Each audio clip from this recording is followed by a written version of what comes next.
Recently, I released a video in which I offered up some buying tips for comics.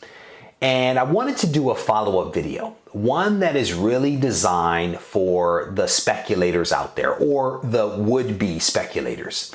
This video is not intended to be a all-inclusive list of things to consider as a speculative buyer. But I do want to offer up a couple of things to consider. And certainly as you watch this video, if you have some other ideas, I encourage you to offer them up in the comments section. And as I go through this video, as always, there's going to be some things that resonate with you, and I encourage you to grab those things. There may be some things that don't resonate with you, and that's perfectly fine. I am simply throwing out a couple of ideas for consideration. I hope that you enjoy this video.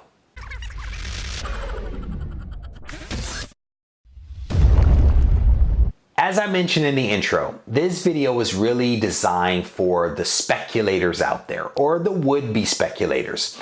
As I began to kind of think about this video, I jotted down several notes that I wanted to kind of pass on if you consider yourself a speculator. These are some things that maybe you want to think about.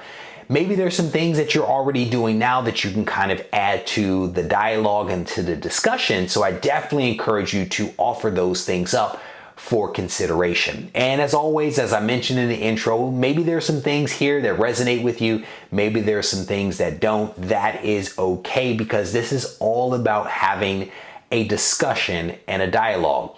Certainly, there's nothing that I'm going to mention here that is an absolute. Right? There are no absolutes, right? These are things for you to take in, to mull over, and then to consider if you want to make them actionable or not. So certainly there's also no guarantees, all right?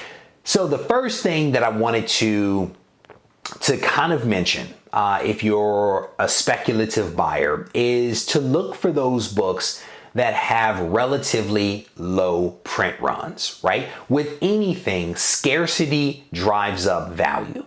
And so if there are books out there that have relatively low print runs, or just absolutely low print runs, those are definitely books to consider looking at. And again, there's no guarantee that that's going to happen. But if a book is hot and also limited, that will drive up the cost of that book. So to that first point, one thing that you want to consider are the exclusive incentive variants that come out. The 1 in 50, the 1 in 100, the 1 in 500, or just those exclusive variants that have really low print runs, where they say we're only producing, 500, 750, or 1,000, whatever it is, and then there will be no more after that.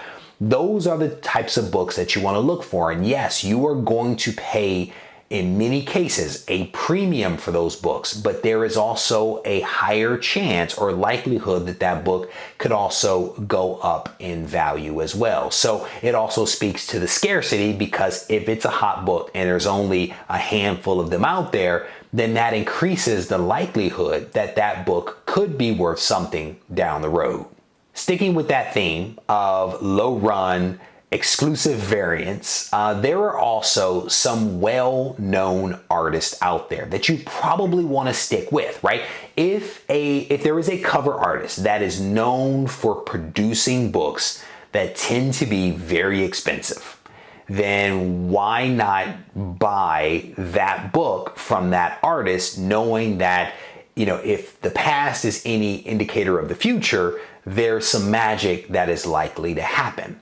So there's a couple of artists that I want to mention, because these guys and gals in some cases are pretty hot artists. So these are ones to consider, right? So there's Del Otto, there's Alex Ross, J. Scott Campbell, Art Germ, Jenny Friesen, Jacques, Adam Hughes, Josh Middleton, and then also Matina.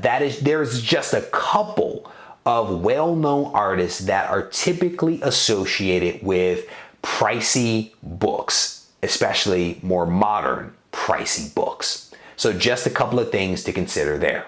The next point is one that might be pretty obvious for most people.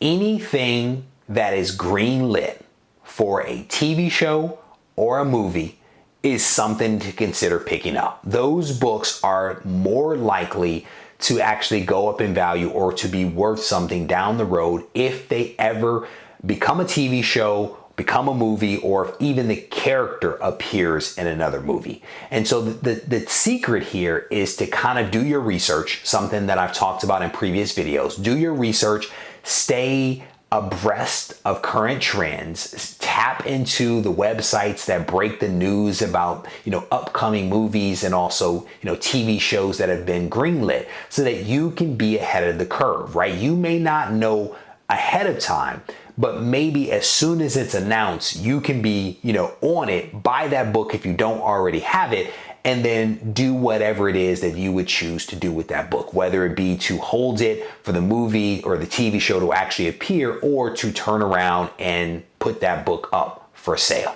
So the next category to consider are recalled books. And books can be recalled for a couple of different reasons, right? Nudity, profanity, racial slurs are just a couple of the reasons why a book can be recalled. And these books tend to be worth a fair amount if you can find them in a timely manner. There's actually, I think, a couple of websites out there that actually specialize in identifying books that have been recalled. And in some cases, it ties back to an earlier point that I made. Because these books are recalls by the manufacturer and I think typically destroyed, they also essentially have low print runs because most of the books were pulled from the shelves, then reprinted with whatever the error was that's been taken out and cleaned up and sanitized. So again, recalled books is a viable way to go. So the last point that I want to make in this particular video is anything done by Adam Hughes that involves a woman on a cover. Yeah, let's leave it there.